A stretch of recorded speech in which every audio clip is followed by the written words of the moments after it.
Morning in Japan, nearly 24 hours after one of the largest earthquakes ever recorded hit the northeastern coast. The quake spawned a tsunami. Its violent effects were felt across the Pacific region, from the Far East to the west coast of the United States. Hundreds of people were killed, many more are missing or injured. The death toll is expected to climb to more than 1,000. KOMO 4's Michelle Esteban begins our Team 4 coverage live in our satellite center. Michelle? Well, Mary and Dan, we are constantly getting news video of the quake aftermath into our newsroom. This video is just in from TV Japan. It shows a helicopter rescuing stranded people one by one from a quake-ravaged area.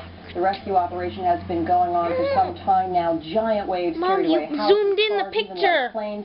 That's why my picture can't focus. It's because you zoomed in. Shut down. No, keep it. It hit at 2:46. No, native. In the middle of a busy work. Native. Thank you. Here it is. 8.9 magnitude monster earthquake. You hit exit. It was enormous.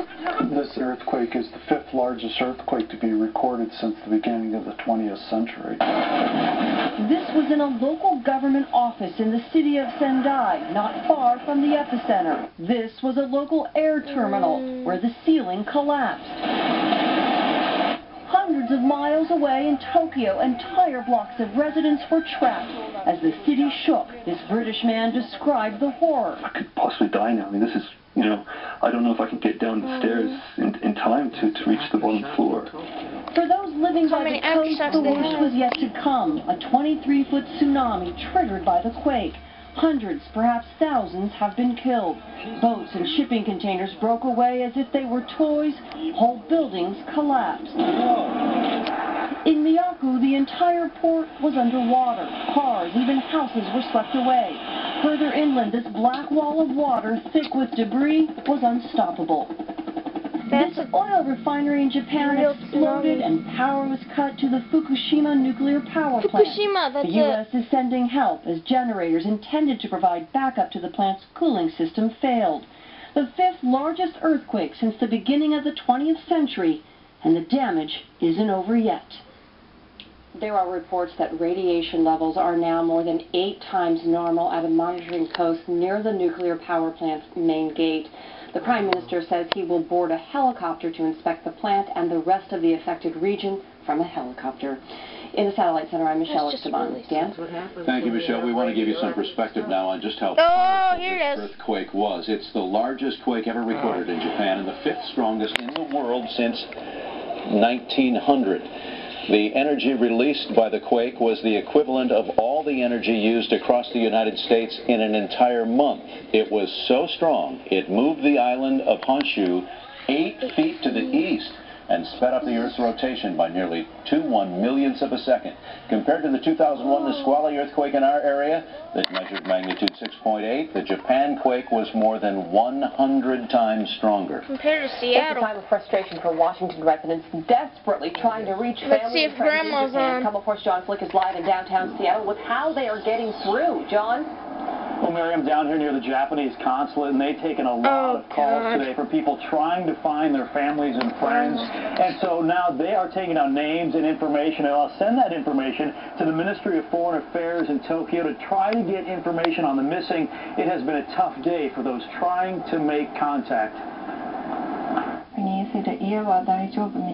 email just received from her mom in Kanagawa, Japan, with good and bad news. Our house is okay. But another earthquake just hit. And there's uncertainty about Hiromi Okano's grandparents, who are closer to the quake zone. Their home is badly damaged, so she watches coverage of the devastation. I don't want to say it, but at the same time, this is my country, and my friends, my families are there, and I just want to know they're okay. She works at the Seattle Cairo Nursing Facility. Grandma's on TV. Half the residents are Japanese. These women don't have family members in danger, but they can't turn away from the coverage in their homeland. And I hope your mom is okay. Across town, Emi Nakano has been checking texts and emails for the latest word. Between cuts, she's learned her mom is okay, but had a scary experience in the earthquake. All of a sudden, like, a huge one is coming up. And then she's kind of tried holding like a cabinet, and then for a long time. Her mom was alone when it hit, and Nakano wishes she was with her. For now, all people can do Here's is my get the grandma. latest upsetting updates. Not her. 1,000 people died right now. On TV and online, They have another earthquake again like 2 minutes ago. the news tough to take for Aftershocks. those so far from loved ones. If I could leave, I want to go right now to see and help. And at the Cairo nursing facility today, That's my grandma. distance lines administrators did to try to help the employees and also the people who live there contact their friends and family overseas. Reporting live, I'm John Flick, KOMO 4 News. Thank you, John. If you're trying to reach friends or family there's in Mary Japan, now. Here it Google is. wants to help. Google launched a person finder site so people can let their loved ones know that they are okay. If you type in the name of the What's person your reaction? you're looking for, Well, or what's your if you just have what's your information about well, what's your someone, reaction you to can Grandma on TV?